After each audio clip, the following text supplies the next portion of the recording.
घनश्याम पांडे अर्थात नीलकंठ वर्णी के दो मित्र थे।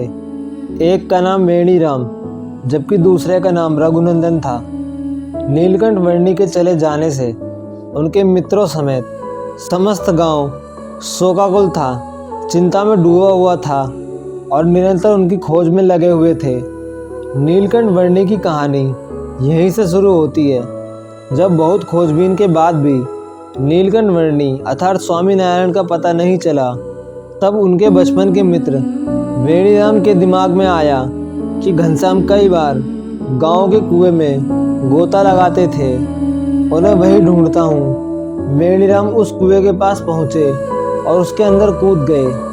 काफ़ी समय बीत जाने के बाद जब वह कुएं से नहीं निकले, तब वेणीराम के पिता मोतीराम भी कुएं में कूद गए।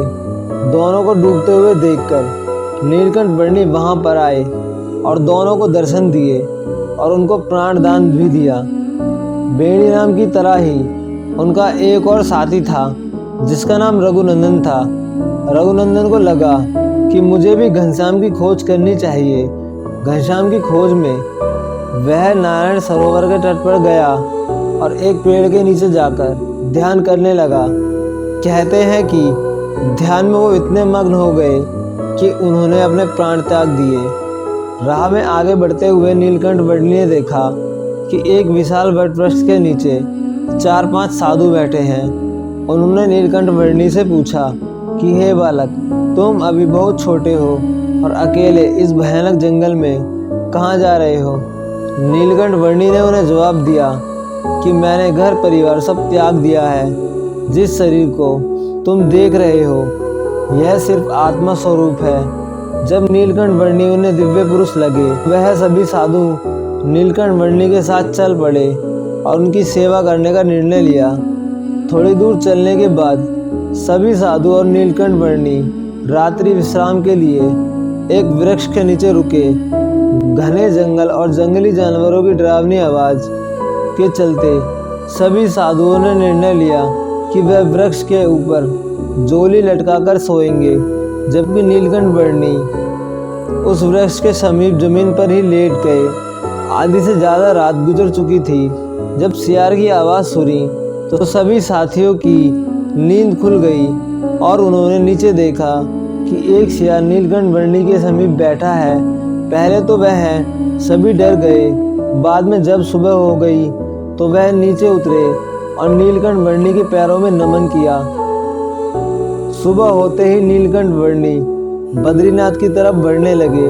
शुक्ल पक्ष की एकादशी के दिन हरिद्वार पहुँचे और यहाँ पर पहुँचकर उन्होंने गंगा में स्नान किया। यहाँ पर मौजूद सैकड़ों साधु संतों को भी नीलकंठ वर्णी का सानिध्य प्राप्त हुआ और साधु संतों का इन्होंने कल्याण भी किया। इतना ही नहीं, यहाँ पर ब्राह्मण पति पत्नी के जोड़े के रूप में भगवान शिव और माता पार्वती भी नीलकंठ वर्णी के साथ रहे और नीलकंठ वर्णी की सेवा में कोई कमी नहीं रखी। यहीं पर भगवान राम और लक्ष्मण का मंदिर मौजूद था। नीलकंठ वर्णी लक्ष्मण जी के मंदिर में गए और उन्हें प्रणाम किया। यह देखकर लक्ष्मण जी वहां पर साक्षात प्रकट हुए और नीलकंठ वर्णी के पैरों में गिर गए। यह देखकर नीलकंठ वर्णी ने भगवान श्री राम का रूप लेकर लक्ष्मण जी को दर्शन दिए। कहते हैं कि माता गंगा ने भी स्त्री का रूप धारण करके उपहार स्वरूप कई फल और मिठाइयाँ नीलकंठ वर्णी को समर्पित किए थे। लक्ष्मण जी को लगा कि नीलकंठ वर्णी अर्थात भगवान स्वामी नारायण प्यासे होंगे, इसीलिए वह दौड़कर गए और माँ गंगा से पवित्र जल लेकर आए। लक्ष्मण जी का सेवा भाव देखकर भगवान स्वामी नारायण बहुत प्रसन्न हुए और लगभग वहाँ पर 10 दिनों तक विश्राम किया। यहाँ से निकलने के बाद घनश्याम पांडे अलकनंदा नदी के समीप पहुँचे। यह वही स्थान है जहाँ पर भगवान श्री कृष्ण की याद में उद्धव जी ने वियोग किया था। नारद जी द्वारा बताए गए श्रीपुर नामक शहर में रुके। वाराणसी में काशी विश्वनाथ के दर्शन करके आगे बढ़ गए। आगे की कहानी देखने के लिए वीडियो को लाइक करें, चैनल को सब्सक्राइब करें और बेल आइकन को दबाना ना भूलें और कमेंट करके ज़रूर बताएं कि कहानी आपको कैसी लगी।